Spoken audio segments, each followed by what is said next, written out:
ಇದೀವಿ ಮೇಡಮ್.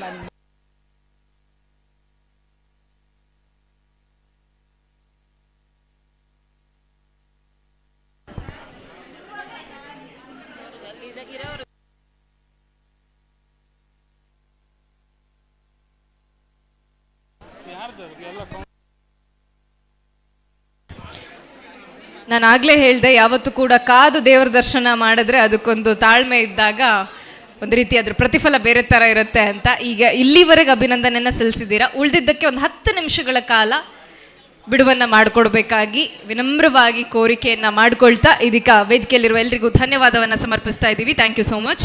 ಒಂದು ಗ್ರೂಪ್ ಫೋಟೋದ ನಂತರ ವೇದಿಕೆಯ ಮುಂಭಾಗಕ್ಕೆ ಬಂದು ದಯವಿಟ್ಟು ಆಸೀನರಾಗಬೇಕು.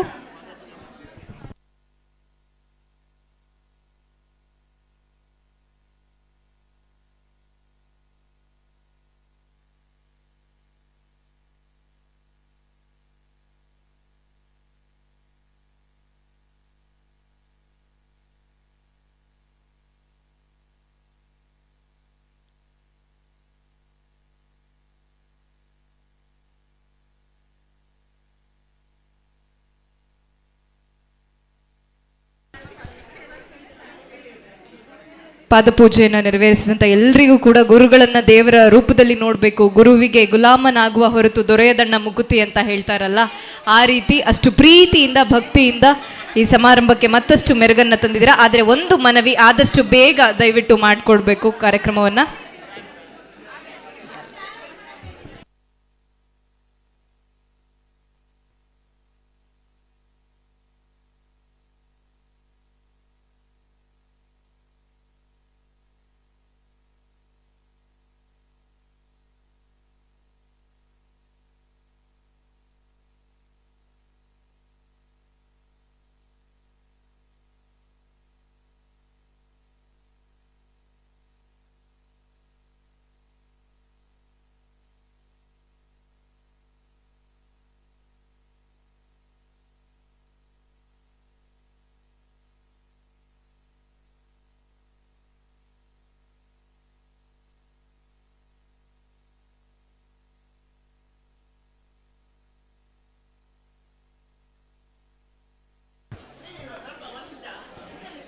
ಒಂದು ಸ್ವಲ್ಪ ವೈಡ್ ಆಗಿರಿ ಫೋಟೋಗೆ.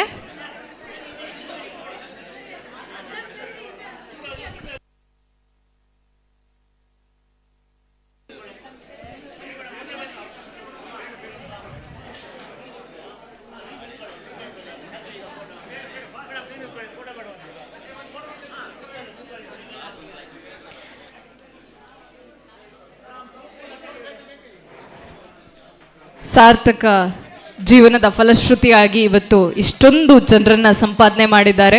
ಒಂದು ಹೆಮ್ಮೆಯ ಚಪ್ಪಾಳೆ ಬರಬೇಕು. ಅವರ ಧರ್ಮಪತ್ನಿಯವರು ಗಂಡ ಏನು ಆಸ್ತಿ ಸಂಪಾದನೆ ಮಾಡಿದ್ದಾರೆ ಅಂತಂದರೆ ಬಹುಶಃ ಆರ್ಥಿಕ ರೂಪವನ್ನು ಹೊರತುಪಡಿಸಿ ನೋಡಿದ್ರೆ ಇಲ್ಲಿ ಗೊತ್ತಾಗುತ್ತೆ ಅವರು ಸಂಪಾದನೆ ಮಾಡಿರುವಂಥ ಜನರ ಪ್ರೀತಿಯನ್ನು. ಆದ್ದರಿಂದ ಅವರು ಆರ್ಥಿಕವಾಗಿ, ಆರೋಗ್ಯವಾಗಿ, ಮನಃಶಾಂತಿಯಲ್ಲಿ ಎಲ್ಲದರಲ್ಲೂ ಸುಖಿಯಾಗಿ, ಶ್ರೀಮಂತರಾಗಿ ಯಾವತ್ತೂ ಕೂಡ ಇರಲಿ ಅಂತ ಕೇಳ್ಕೊಳ್ತಾ ಇದೀಗ ಸಭಾ ಕಾರ್ಯಕ್ರಮ ಪ್ರಾರಂಭ ಆಗುತ್ತೆ. ದಯವಿಟ್ಟು ಮಾತನಾಡಿಸೋದಕ್ಕೆ ಆಮೇಲೆ ಬರಬೇಕಾಗಿ ಎಲ್ಲರ ಹತ್ರ ಒಂದು ಮನವಿ. ಧನ್ಯವಾದಗಳು. ಇದೀಗ ಕಾರ್ಯಕ್ರಮದ ಕುರಿತಾಗಿ ಶ್ರೀಯುತ ಗಣಪತಿಯವರು, ನಿವೃತ್ತ